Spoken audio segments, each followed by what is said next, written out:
Basil. "Congratulations," Basil said when he learned of Anastase's and Bruside's engagement. He couldn't believe he had missed her Vala when Anastase had come to him earlier for her contraceptive treatment. "You know, Anastase, it's not too late if you want to reject Brusite," Teleos joked. Brusite pushed Teleos backward into the sunny Ikazuish grass. "Hey, I just want to ensure she knows she has options." Teleos wrestled Brusite onto the ground next to him. Brusite wrapped his arm around Teleos' leg, sat on his back, and overpowered his scrawny frame. Teleos whimpered in his contortion. Celestine giggled at the roughhousing. Basil stared at her, enjoying her reaction. I'll never tire of hearing that sound. When the two men found their feet, Teleos asked, "Does this mean I'm going to have to sit through another service when we're done with the crusade? For the wedding?" "I don't know why you'd be invited." Brusite dropped into a steady stance, as though he were about to start messing with Teleos all over again. "Do we get an invite?" Basil pointed between Celestine and himself. Brusite straightened out of his aggressive posture. "Oh, yeah, definitely." Anastase sat toward the edge of the group and said nothing. "Can I see your Vala?" Celestine asked her. Hesitantly, she stretched out her hand. Celestine rose to meet her at the edge. "It is exquisite." "The Allegiance crafters made it. They run out of Zeta, but they have a distributor in Trelia. I could have waited until we marched there to see a bigger selection, but I thought that one couldn't be any more perfect." Brusite beamed. "May Losihay's tree of life bless you both for all of your days." Celestine returned to her seat after marveling at it. Anastase studied the Vala again. Basil admitted the artist had taken a few liberties if they intended it to resemble the archangel's tree, but given the particular shape of the Vala across the backside of the hand, perhaps that was the best they could do. Though to Basil, Anastase's slender tree was much more beautiful than Losihay's alleged symbol. "Thank you, Princess," Brusite said. Celestine nodded graciously. After a moment passed in silence, Teleos asked, "So, Basil, are you still going to buy 9? "I will tonight. I'll go to the service and appeal to rescission before asking." Teleos scoffed. "Slave traders are always so stupidly pious. It's downright ironic when you think about it. The regular owners, too. Just the worst of humanity wrapped up in individual people." Celestine made to engage Teleos, but Basil discouraged her with a glance. He doubted she'd make any progress arguing. Not that Basil disagreed with him, but Teleos just wanted to rant. Jasper interrupted their conversation. "Basil, can I spare a word with you?" Basil hesitated in getting up to join the first sergeant for a stroll. "Yes." When they were far enough away from the camp, Jasper said, "I overheard that you were planning on buying a slave." "I do not intend to keep him enslaved." Basil's tone was firm on the matter. "I am more concerned about what the plan for him is." With the sharp look Jasper sent him, Basil knew he meant when they were separated from the group. Basil cast a sound barrier around their conversation, and once he did, Jasper clenched his jaw. Basil said, "He should come with us." "Why?" "He could be a prophet. I've never had enough time alone with him to discuss it, but I suspect he might be." "Why should we bring him, even if he is a prophet?" "The oracle might give us a better prophecy. Maybe Lemniscate will give him a great prophecy, one he could interpret as soon as he hears it." Jasper stared at Basil. He seemed to assess Basil's seriousness. What an ambitious lie. Exasperated, Basil threw his hands up. "The boy's being beaten. The boy's being fed. Once we separate from the others, there's no guarantee we'll feed ourselves, let alone another, slower stomach.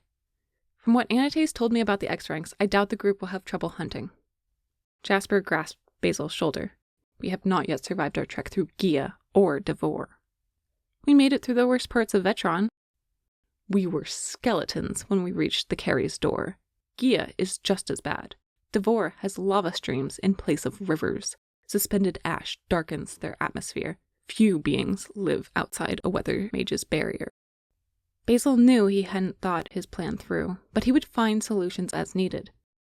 "There's a chance we'll make it through Gia and Devor with the crusade, and if I adopt 9 as my apprentice, then he'll be covered under my master's contract as I am. Besides, he's little. He won't eat much. He'll slow us down. As Anastase has informed me, I'll already slow you down. We aren't turning our mission into an orphanage." Basil eyed Jasper. Are we having this conversation because you don't want 9 to come along, or because you want to establish a precedent to bar Crusade from coming?" Jasper leered at him. "Am I wrong? Our path is not suitable for a child. He's coming with us. I will take full responsibility for him. You can resolve your issues with Crusade and Anates separately." Basil waited beside Recision for the service to start. Celestine had offered to join him before meeting with D3, but he declined her offer. He wanted to speak with Recision alone. He was uncertain how he was going to broach the subject of purchasing 9. "Good evening," Recision said. "Evening. Glad to see you again." "And you. I anticipate hearing the Kazuish priest's wisdom." "Agreed. I wonder if the priests will co-host services or alternate." Basil figured it was a rhetorical question. He shrugged. "Did you enjoy your time in Trelia?" "I did. I'm looking forward to Zeta, though." "Why's that?" "I'll be one lighter." Basil's heart sunk. "Is he selling 9 there?" "Oh?" "The lean one. I'm dropping him off in the gem crafting workshop." Basil struggled to maintain the friendly facade at the news that his childhood friend would be deposited like a letter in a foreign kingdom. "I've got the big one until Coserai." Basil focused on just helping 9. At least both of his friends would be free of the abuser soon. How much would one of the older ones cost? Basil hated himself, but he sounded as casual as he intended to. "They aren't mine to sell. They belong to Petey." "I know, but just curious about ranges." Basil found it incredibly ironic that Recision saved his shred of integrity for maintaining the enslavement of his friends. "Depends. Usually, you can get a couple of old mine cuts for a burly slave. Less if they aren't. Unless they've got a valuable skill, in which case they might fetch an oval or a round cut. Depends on their proficiency." "Okay, that makes sense. How much would the kid go for?" He considered for a moment. "Maybe a transition cut?" "He's yours, right? Would you sell him?" Recision reevaluated Basil. "Would you be interested in buying?" "I could be. I've been looking for an apprentice of my own." "You want an apprentice when you still are one?" Recision asked. "Master Watercress will name me a master after the crusade." Recision rubbed the back of his girthy neck. "Thank goodness for that. If you did take 9, I'm relieved you'd purchase him rather than outright claim him. I have a bit of gem invested in him, you see. But why the kid?" "If I were a master, I wouldn't think twice about claiming him so I could keep my gem. He takes an interest in herbs. Does he have any skills in particular? Do you know if he has a steady hand for completing procedures?" "To be honest, I've been trying to bulk him up for mine work. I haven't put much stock in specialty skills." Given 9's small stature, Recision isn't succeeding. "That's all right. Healing training is mostly learning on the job." Basil shifted on his feet, nervous that his aloof facade would fail him. "He's not a sorcerer." "Neither am I, but healing mages won't need the sorcerer's sight until the next age." "You'd really be interested in the kid?" Basil nodded. "I've been considering it. He does well helping with the services. Likes helping people and all that. It's an important trait for a healing mage. He's a good kid. We can talk more after the service." Recision agreed. The priest and priestess approached the gathering crowd. They announced they would be hosting private sessions for the evening. Basil disliked the private sessions. If they were to host a regular service, Basil could speak with Recision immediately after it concluded. This way, he'd have to track the man down after they both finished.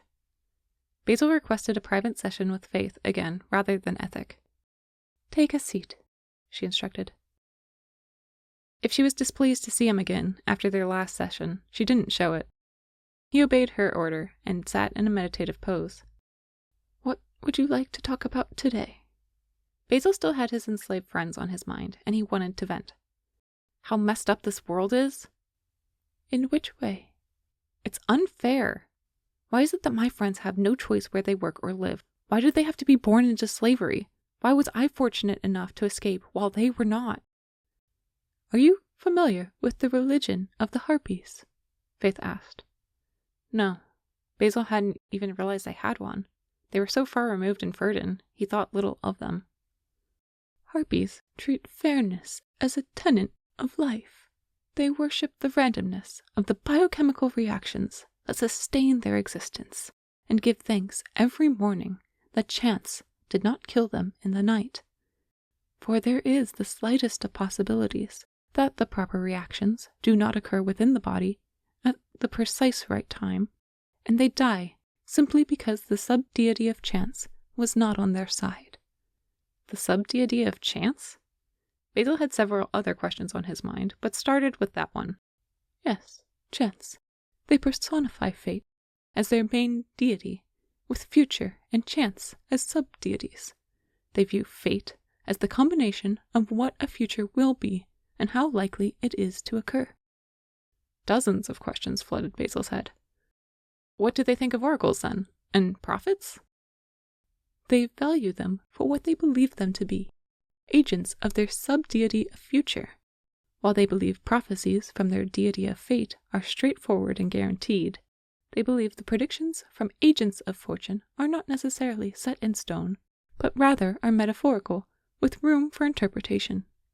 Prophets are considered to still be learning their craft, and thus their prophecies are even less reliable than an oracle's. To them, a prophet that does not turn oracle upon death is deemed a false prophet. Oh. If someone can predict the future, why would it matter if they chose to continue in death? They also consider sorcerers, warlocks, and wizards as agents of their deity of chance. They do? Basil smiled at the thought. Yes, harpies view magic as a way of manipulating the chance for something happening in one's favor. If one can control chance, then one is an agent of the sub-deity of chance. An intelligent race believes I'm part of a higher power's order. Basil felt better about his circumstances. Why don't more harpies travel here, then? Why do they stick to themselves? On the contrary, they travel far beyond their colonies. But it is remarkably expensive to pay a dimension hopper to transport them from their home planet of Remse to Hagam. Only the holiest among them are sponsored to come here, to meet with their beloved creatures of their legends. It is the goal of their religious leaders to obtain the chance to visit, to meet an individual such as yourself. Basil paused. Now, I didn't tell you all this just to teach you about fatism. I want you to realize there are different levels to consider what is fair. The physical properties of this universe are fair. The rate of biochemical reactions is fair. This world is fair. Even death is fair. Universally, when a body is unable to biologically maintain itself, it dies. But if there is inequality, if a section of life is unfair, it is due to people making it that way. Like when people act selfishly and take more than their share of resources at the expense of someone else. Remember that when there is inequality, do not blame the universe. It is not the universe's fault. It might be due to someone you'll never even meet. I am not suggesting that you seek revenge for unfair circumstances. Wizard or not, you cannot influence how likely something in this world is to happen, and I am suggesting that you do everything in your power to ensure that your life does not rob the resources from someone else's to make their life unfair for your gain. Do not be the obstacle to a fairer world. Work to make it better. How did you learn all of this? I wanted to learn more of the other religions of this world.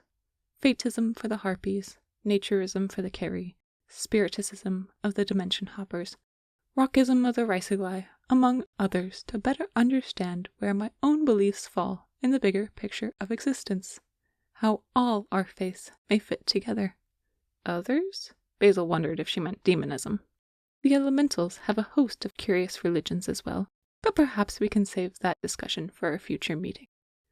Thank you, Faith. I appreciate your words. And Basil meant it. He would do whatever he could to improve the circumstances for others where he could. And I'll start with 9. While Basil waited for Rescission to complete his private session with Ethic, he reluctantly visited his master. Basil! Watercress jolted up from his book. Basil wasn't clear where they stood after their previous conversations in Trelia, so he tried to be very matter-of-fact in his approach. I'm here for one reason. I came with hopes of obtaining advice on how to mentor a child, and what lessons you learned from raising me. I think it's wise to seek guidance on such a matter. Watercress closed his eyes for a moment. Above all else, You must have endless patience. Children require time to learn. Give it to them. Discover 9's preferred communication style. Explain your expectations and be clear why you have them. Always encourage questions. Leverage the carrot before the stick. That's all it takes? I suppose if I were you, I would learn about his life. Understand what his circumstances have been before. It will help you learn why he reacts the way he does, and how to help him when he needs it. I had the luxury and privilege of knowing you your entire life, so it made my job a tad easier in that regard. Basil had to ask, was it a hard job? No. His master only had care written in his eyes. You could have raised yourself. Basil half-heartedly laughed. If I were to give you another piece of advice. Basil nodded. Wait until the end of the crusade to take on an apprentice. It would be much less complicated for you both. When we return, I will name you a master in your own right, even without the college. Then he will be a true apprentice. I don't know how I'd find him again afterwards, Basil said. He would be safer that way, though. Is that it? Basil was becoming vexed with everyone trying to prevent him from helping 9. Why are you angry? I'm not. He was. Watercress gave him a knowing look. I see a bright young boy, full of potential, who could change the world with the abilities life has dealt him. And he's being abused. His owner has no idea what he's doing to him. But just imagine what will happen if he's given a chance. For once, his master was speechless. What, are you going to laugh at my idealism? Because I believe in 9. Whatever he wants to do, I'll get him there. And in part, I want to help him because I can't help my parents or my friends. I feel guilty that I can rise in society while they'll be stuck working themselves to death until I can afford to purchase their escape from enslavement as well. For now, this is what I can do, so I should do it. I'm not mocking you. Your reasons resemble mine from all those rotations ago. Watercress's words heartened him. You've become a magnificent young man, Basil. I know you'll raise 9 well, whenever you ultimately decide to. Thank you. I learned from the best. Basil mumbled before slipping out of his master's tent, and before he felt too sentimental. Basil missed Watercress and studying under him. He wasn't sure when he'd have time to pick up the new tome again, with 9 and Celestine claiming his free time. Perhaps he'd learn to walk and read simultaneously, as his master had. With his enhanced learning abilities, he probably could if he tried. Precision left Ethic's tent, and Basil headed to intercept the slave trader. Across the camp, Jasper watched him, but Basil ignored the nobleman's stare. Do you have time to continue our previous conversation? Basil asked Precision. After my conversation with Faith, I am certain that I'd like to purchase 9 from you. I had intended to make an investment in 9 and sell him as an adult. However, for a devout brother of angelism, I will sell him to you at a discount. I'd part with him for the equivalent of 900 coins. No preference in gemstone type or cuts. Basil had his gem pouch on him.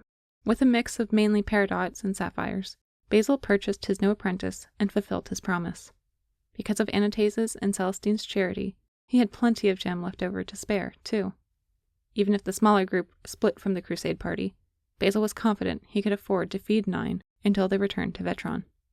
It's all yours, Precision said after pocketing the gem. I appreciate your generosity. May Asiel bless you. Basil maintained the pious facade as best he could. I'll send him over to your tent after he finishes helping Faith. I assume that you're set up with your usual group of soldiers. Thank you, and yes, I am. Precision nodded and headed toward the merchant's large campsite. Basil ignored Jasper's disapproving gaze before he headed back to his tent. He was too excited to care. He wanted to share the news with Celestine and Anatase and Brusite and Teleost, but he'd have plenty of time for that later. Before 9 joined him, he needed to give attention to the spell tome he had neglected. Basil's peacock feather bookmark sat nearly a quarter of the way through the tome's binding, but it could have been even farther in if he had dedicated more time to it in his evenings. He wouldn't have traded his sparring matches with his friends for anything, and even now he wished to see Celestine, but he would march with her tomorrow. D3 had insisted she march at the front with the highest-ranking knights, but she refused, saying she would only appear at the front on the days they were to enter or depart a village. At that, the Major General conceded, knowing her impact would carry the greatest weight on those occasions. Basil knew it was stupid to get excited. His optimism had gotten crushed before, But she was such a sweet hope to hold on to that he wanted to believe affairs would work out between them.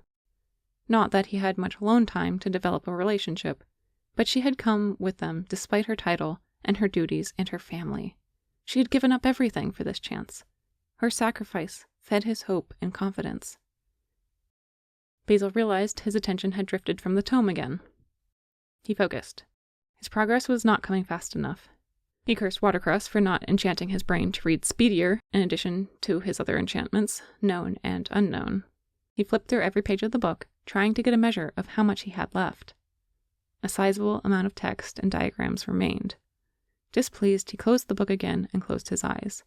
Reclining against the ground, he reviewed the last page he had been envisioning. It had explained the exact size and shape that the barrier of health would create. In the darkness, he could see every detail of the page. How have I never bothered to imagine my old text like this? With his eyes still closed, he read the whole page from his memory, then the next, and the next. He opened his eyes, and though the tent came into view, he could still recall the words and diagrams on the page. The implications of his master's enchantment of learning were not lost on Basil. He could flip through the pages of any book he had read and process the contents whenever he had time, presumably for the rest of his life. If he genuinely never forgot anything he saw, every tome would stay with him forever. If he couldn't recall how to cast it off the top of his mind, he could burrow into his memories to remember. And it went beyond just tomes. He could flip through every page in every book in a library and carry that library with him in his head, ready to access when needed. He cursed himself for not making better use of Watercress's bookshelf. As many books as he had read, there was an equal number he hadn't had the chance to open.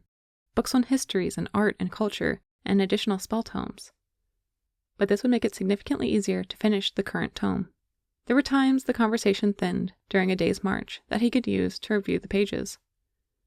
The realization could not have come at a more opportune time. He also discovered he could read from his memories faster than he read normally. When he picked up the tome and looked at the words, they came slower again. In the time he waited for 9, he read another chapter. Is Basil around? 9 asked outside the tent. Crusade answered as Basil popped his head out of his tent. Basil! 9 called across the other side of the fire. Precision stood behind the child.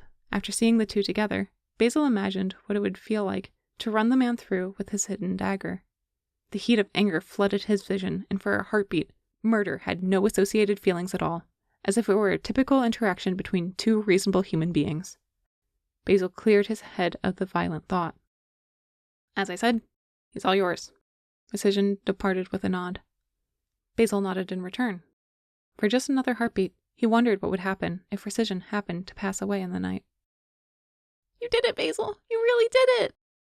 9 sat next to him near the blazing embers. Basil refrained from celebrating quite yet. Firstly, do you need any additional healings? 9 shook its head. Permitting himself a smile, Basil asked, Then what would you like your new name to be? Crusade said, Oh, I hadn't even considered that, but since he's free now, you're right, he needs a proper name. Make sure it's a good one. You wouldn't want to go around with a dumb name for the rest of your life. Plus, it's got to tell people who you are, Telios said. I know what I want. 9 straightened. If I'm going to be a healing mage's apprentice, I want to be named Time. Do you know where you were born? He shook his head. Not exactly. Precision had said he found me somewhere on the road between Saphai and the Kerry lands. Then you are hereby known as Time of Vetron of the 13th Age, Basil proclaimed. It is a pleasure to meet you, Time. Celestine leaned in toward him as she spoke. The rhyming will be easy enough to remember, Telios said. 9 Time. Basil didn't bother to correct Telios about the meaning of the word rhyme. Telios grinned around Basil's friend group. Hey Telios, any chance there would be a spare tent for him? Anates asked. Unless you intend to have Time sleeping with you, Basil. Basil addressed Time. I want you to enjoy all perks of freedom. You should have your own space and privacy. Time's face dropped in gratitude. We should have a few extras. I'll go track down the cart with them. Telios rose and left the group. Time fidgeted with joy. Thank you so much. Don't thank me, Basil said. Low King Citrine's financing us. He's the one that's going to end up paying for the tent.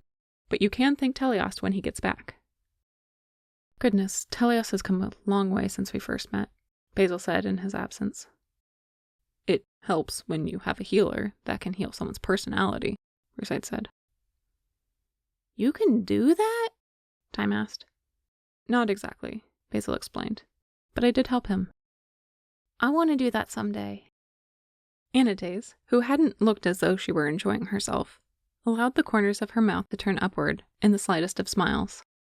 We'll start tomorrow, Basil promised, but we should talk before bed.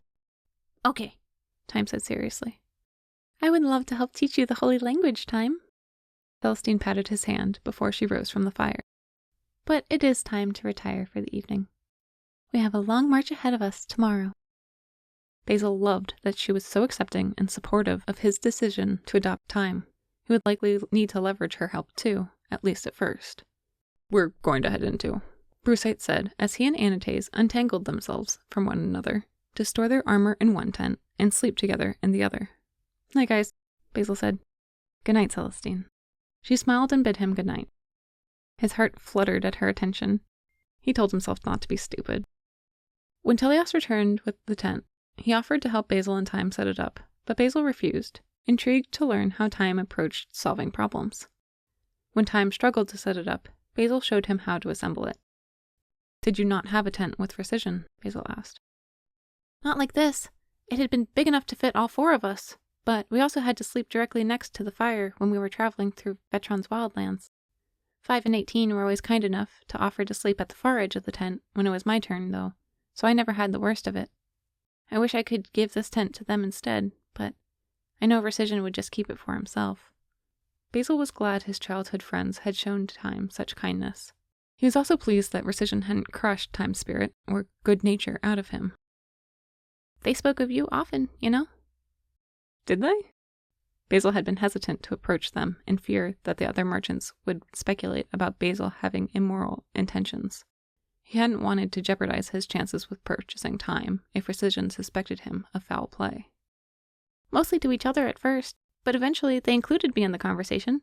They told me how you accidentally broke a piece of expensive pottery while you all had been playing as children, but we had to be careful about being quiet when Recision was around. Why was that? We spoke too loudly one night. Recision punished us for it by forbidding us from speaking to one another at all. He'd beat us if he caught us. He caught me a few times. Basil's brows pulled together in anger. Although the enslaved were at the disposal of their owners, it was customary to treat them with respect. Their needs were met, such as room, board, clothing, and proper medical treatment.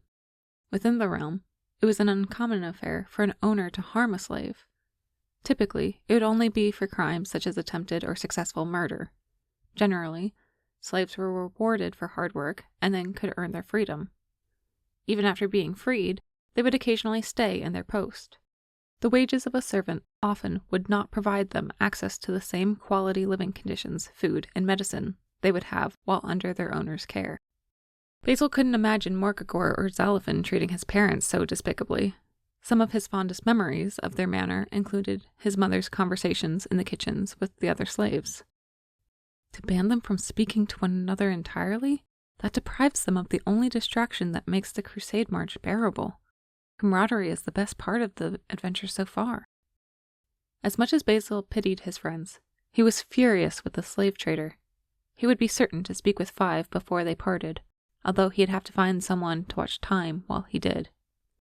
I'm sorry to hear that, Thyme. He shouldn't have forced a rule like that on you. You won't have to worry anymore with us. During muster, the soldiers can't joke around, but mostly, we have a great time while we're on the move. The tent stood, fully supported. I'm so happy about that. You all always have so much fun. Well, now you get to be part of it. Basil didn't know what else to say. I can't wait. Perhaps after lessons tomorrow, you can tell me what else 5 and 18 said. Thyme smiled. Okay. Basil learned that Thyme didn't have any other possessions in the world other than the clothes on his back and the tent before him. Let me give you my blanket and pillow, Basil said. I'll look for another set tomorrow. I'll also see if I can find you some new clothes and a carrying pack for everything. I'm sure the oxen cart I keep my supplies in will have space for yours as well. Thyme nodded, but tears welled in his eyes as he accepted the used thistledown pillow and light knitted blanket. Thank you. For him to appreciate trivial niceties with such emotion, Basil wondered if Recision had ever shown him kindness. Basil likewise respected how much Master Watercress had sacrificed while he had grown up, without considering what it had cost him. Did you have anything else that you wanted to talk about? Basil had remembered his master's advice to explain expectations clearly. We can talk more tomorrow. It's late, and we should get some sleep. Good night time. Good night, Basil. Basil slept terribly without his usual comforts. He used his arm for a brace for his neck, and wore his daytime clothes to bed to feel embraced by fabric. He did not regret his decision to give Time the pillow and blanket. He would do it again. He wanted to do right by Time, as his master had for him. The longer Basil lay awake trying to sleep, the more he thought he should forgive Watercress and come to terms with the idea that perhaps Watercress might know what was best for him after all. He dwelled late into the night without emotional resolve. In hopes of falling asleep, he switched to reviewing the tome. It didn't help, but he read another few chapters in his memory before the first sun rose. "Morning, all," Crusade said as they climbed out of each of their tents at the sound of the first horn. Following his early morning exercises, he was chipper as usual, while the others were still groggy. Teleost rubbed at his eyes and yawned. Morning. "How'd you sleep, Time?" Basil asked. Well, and you? "Same," Basil lied. "Morning, Celestine." Celestine had been as beautiful as she had been every morning, wearing a fresh set of cotton traveling clothes, usually an embroidered tunic and matching walking skirt. "Good morning, Basil. Morning, all," she said. The Basil wanted to linger in Celestine's company before the day's march. Having Time kept Basil on track for his responsibilities. To his new apprentice, he said, "I need to tend to the morning's patients. Why don't you come along?" Okay. As the two traveled to Boss New's cart to retrieve the supplies, Time shook his head. "What's the matter?"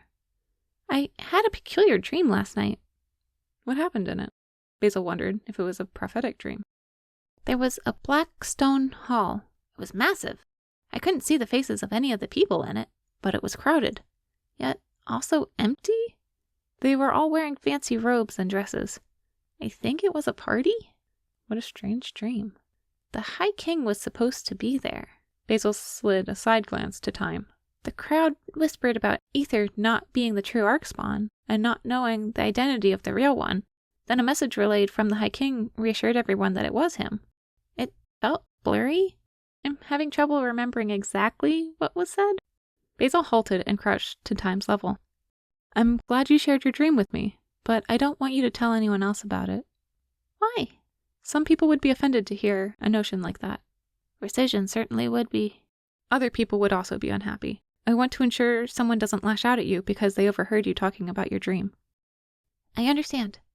"I like hearing about them, though, and I want you to feel comfortable telling me." "Okay," Time said. "When they feel that lifelike, I do like describing them. Did you dream of anything?" Basil forced a smile. "Not that I remember." When the pair reached Boss New's cart, Basil introduced Time as his new apprentice. "Glad to see our ranks of healers will be growing. Always good to have greater numbers than fewer," the driver said. "It'll be my pleasure to carry your wares in my cart, young apprentice." "I'll try not to take up too much room. I see that your animals carry important items." Self-consciously, Time didn't meet Boss New's gaze. "Nonsense. Healing mages get priority space allocated in my cart. You all are carrying the most important cargo of anyone here." Time stood straighter. "Okay, then." "Speaking of cargo," Basil said, heaving one of the massive cases of healing herbs up from its stack on the cart. "We've got morning healings to perform." Basil met with a few usual patients, in addition to new patients coming to him for the standard requests of treating fresh travel injuries. Mostly, he healed new calluses over blisters and eased aching joints and sore muscles. He was exhausted as he did, but he powered through the awaiting line. Time observed diligently. During the soldiers' muster, Basil took time to find their morning meal. Anates had left a roasting goose over the fire. Celestine had offered to watch it, while the rest of them found their respective first sergeant and ranks to report to. "How did the first healing session go?" Celestine asked when they returned. "Great. Time might just earn his title of master before I do," Basil said. "You will both be masters before you know it." Celestine smiled as Time sat across from her. "How is the goose coming?" Basil sucked in a whiff of the smoky meat. Celestine rotated the fowl at its mentioning. "Nearly done. Anates is a saint for sharing this all with us." "It was nice of you to tend it while they muster." Celestine brushed back a curly strand of thick hair behind her ear. Of course. As she does, I do want to ensure that everyone is well fed for the day's journey. Is there anything we can do to help? Basil asked. I appreciate the offer, but it is manageable enough to tend to. Basil couldn't help but think how sweet she was.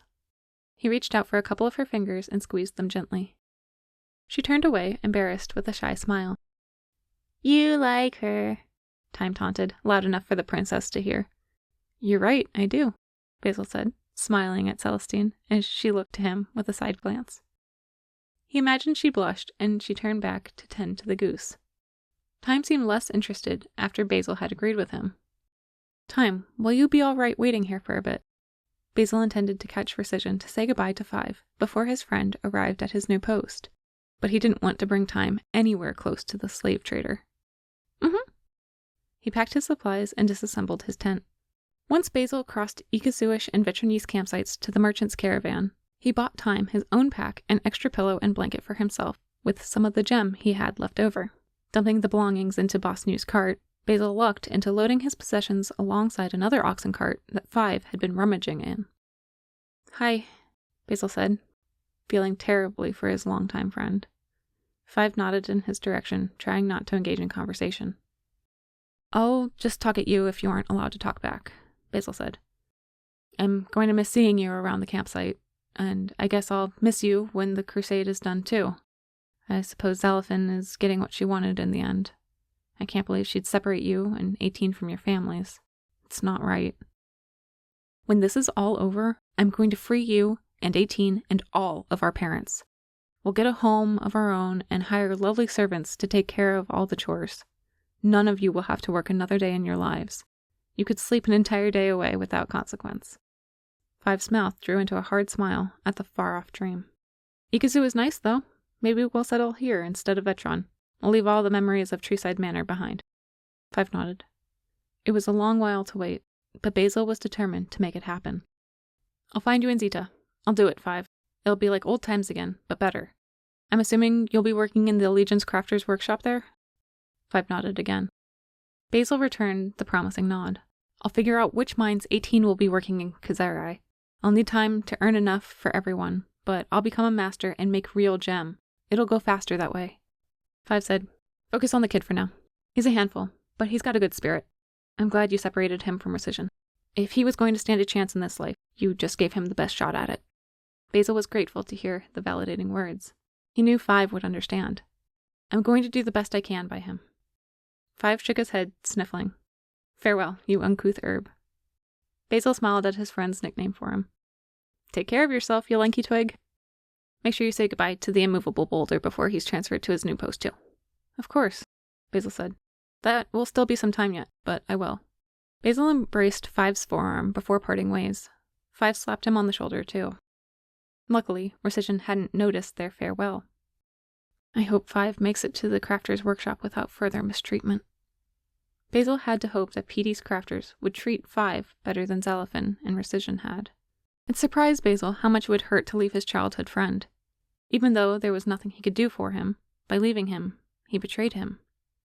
I hope something terrible happens to Zalafin for the suffering she caused for her selfish actions. I would wish for Aldehyde or Ketone to damn her in death if I didn't fear sharing the same fate. Basil calmed himself down before returning to the fire to find his friends eating the goose together. I imagine the mind to be like a series of scenes, looking at different dimensions when you switch between them. Thyme's enthusiasm raised his brows and widened his grin while he spoke with the princess sitting next to him.